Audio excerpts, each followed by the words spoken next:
Hey guys, I'm Sdanwolf and welcome back to the channel and welcome back to episode 10 of the Thememaker Toolkit review series. I cannot believe that we are already 10 episodes in.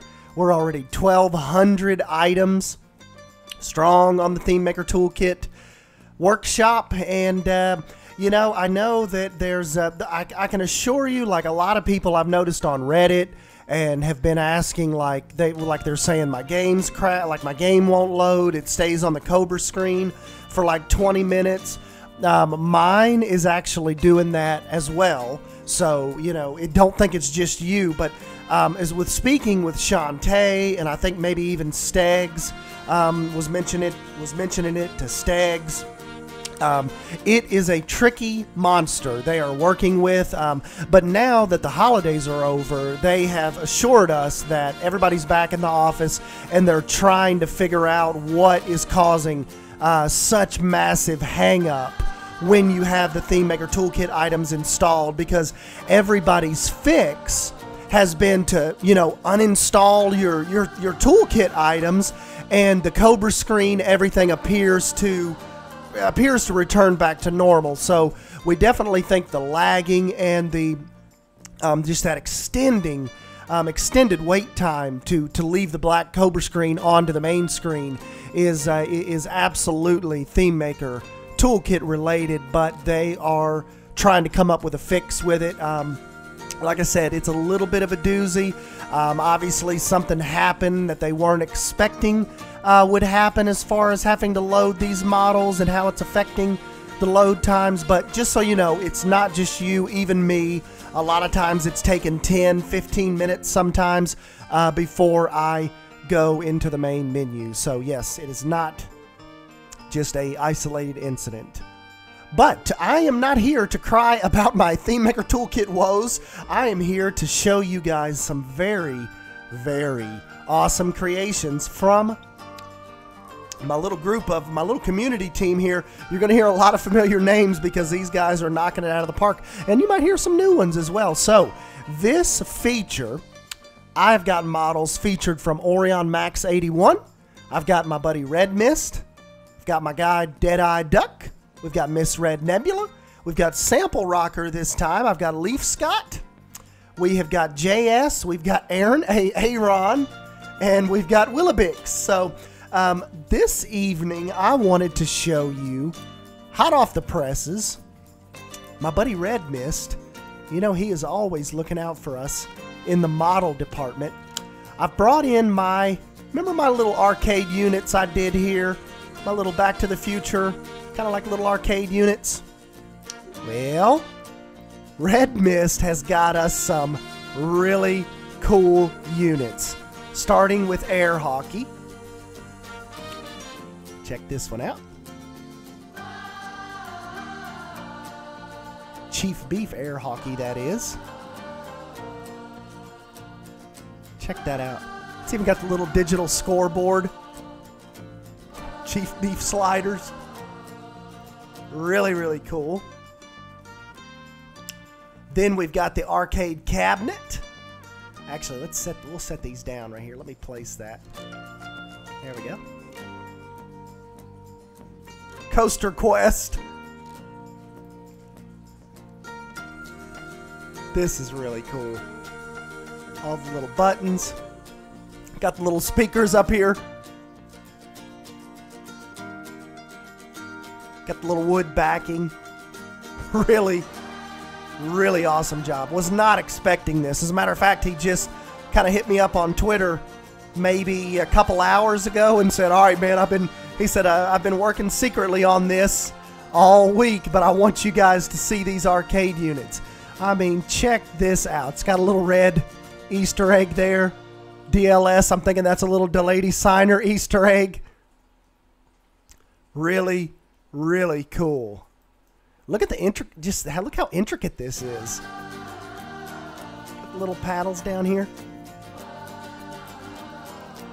Really cool. That's not it either. He's got also, check this out, spooky version with our little haunted house there in the background. So if any of you guys were needing arcade units, our old boy RedMyst has you covered. Check this out. Miss Ellie Gunslinger. And he's got her over here. He's got her right there. And over here on the side. Really, really cool. One of my favorite mascots. Her and Renee Fu.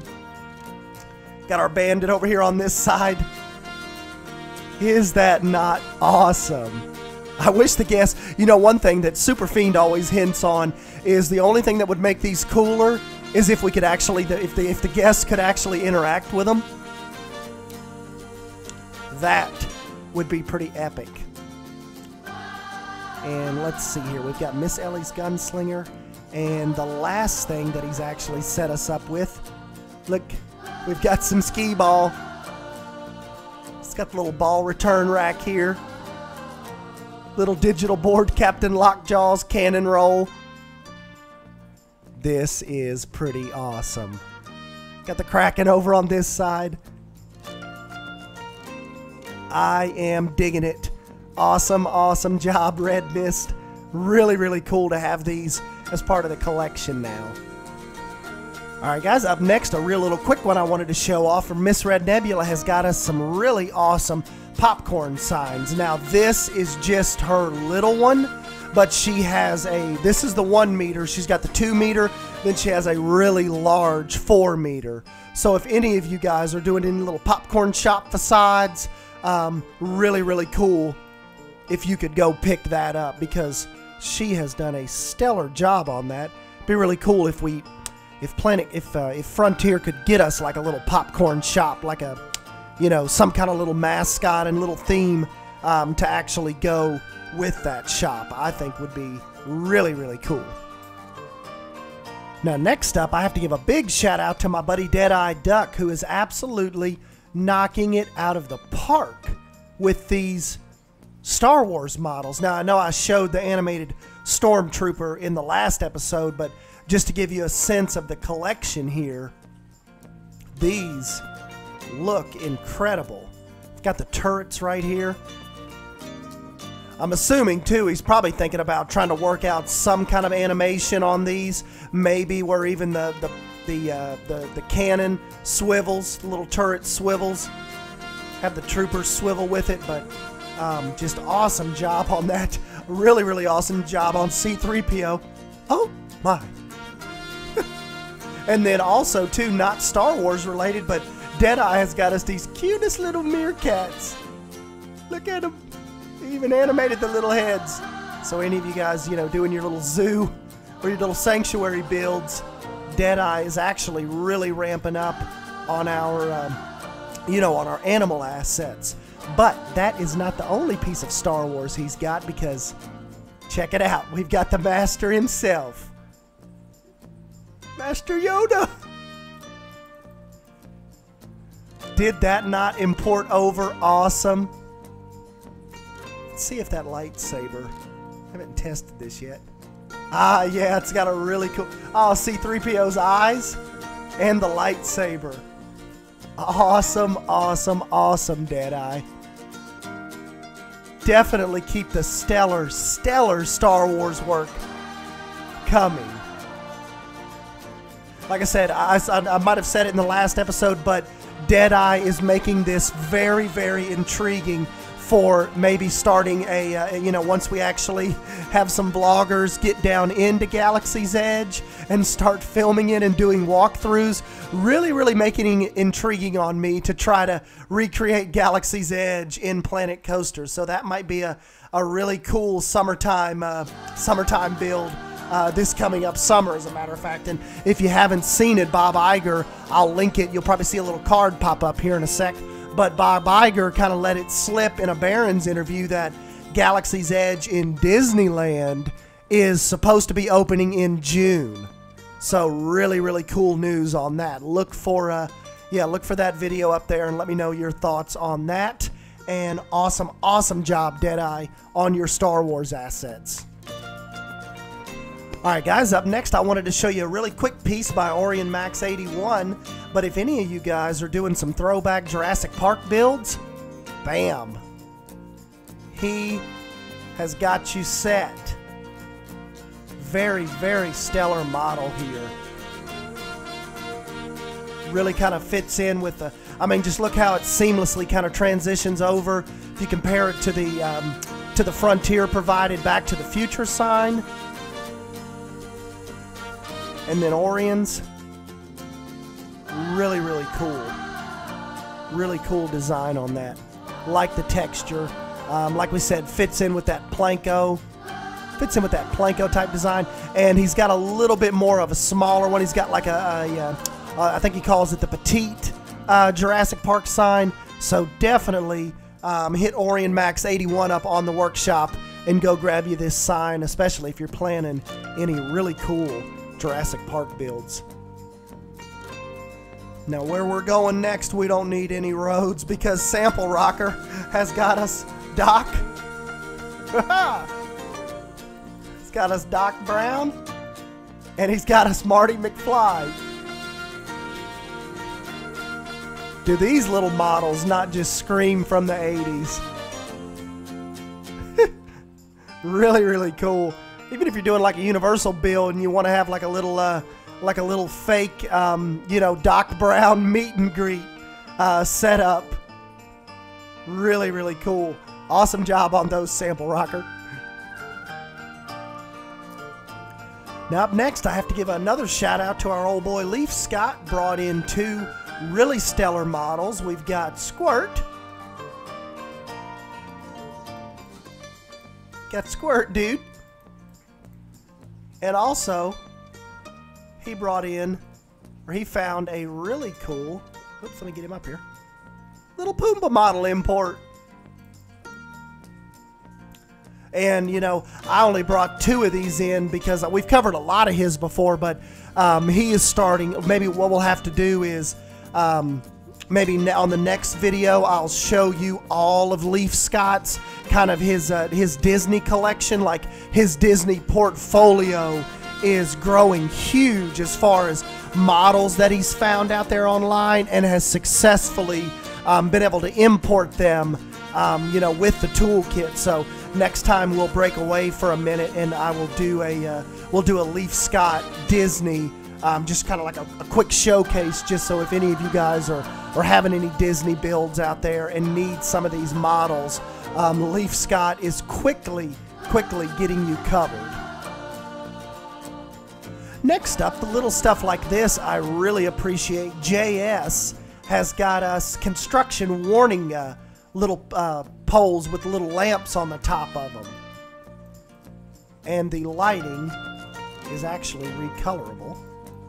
So if you're working on a path, or you know, you want to have that implied path, or you know, even your little backstage areas, delivery areas, JS has definitely got you covered. I love seeing stuff like this pop up. Any type of this little, you know, kind of backstage, you know, just barrier type stuff, just really, really intrigues me. Looks really cool. Awesome job on that, JS. And while we're here, Willibix, I see it right down here. Willibix has got us a coin pile. I wish I'd have had this when I did my Curse of the Black Pearl, or Curse of the Black Coral Pirate Dark Ride. That would have been pretty cool to have. I could have found a couple spots for Willibix's coin pile. So yes, awesome job on that, Willibix. And let's see, guys, actually finishing up with Willibix brings us into another piece by Aaron, and that is this awesome Indo Rex. Indo Rex by Aaron. And remember, Aaron has a remember we featured his Tyrannosaurus Rex in episode 9. So this is actually his second dinosaur model. And he is definitely learning quick and has stepped up his game on this scaling and this texture. I mean, you see that just looks really, really, really well done. And like I said, with only it being his second model, with that skin and the texture, really, really awesome. I just, like I said, I was telling him the only thing would be is if if he could make this, you know, like really true to size, you know, like really scale this up, that would be killer. Let's see if the eyeballs light up. Creepy. Really, really cool job on that, Aaron. And we definitely appreciate you, relative newcomer to these review videos, but coming on very, very strong. And I am loving your Indo Rex model. So anyways, guys, I will go ahead and jump on out of here. Thank you for stopping by and hanging out with me. If you guys have any models out there that you think I've overlooked or you think I need to stop and check out, definitely hit me up in the comments section down below. I definitely try to read all comments. So anyways, yeah, thank you for making it into 10 episodes. I've got a playlist set up from this. If you just go to the channel, just look for the TMTK playlist. And by the time you watch this, we'll have 1 through 10 on there. Probably gives you over a couple hours of, it's probably built up to at least a couple hours, I'd say by now, of Thememaker Toolkit content. So yeah, definitely go on there and check that out and let me know what you think. Don't forget to smash that like button. And if you're new to the channel, don't forget to hit that subscribe button. And I will catch you in the next video. Thank you, guys. See ya.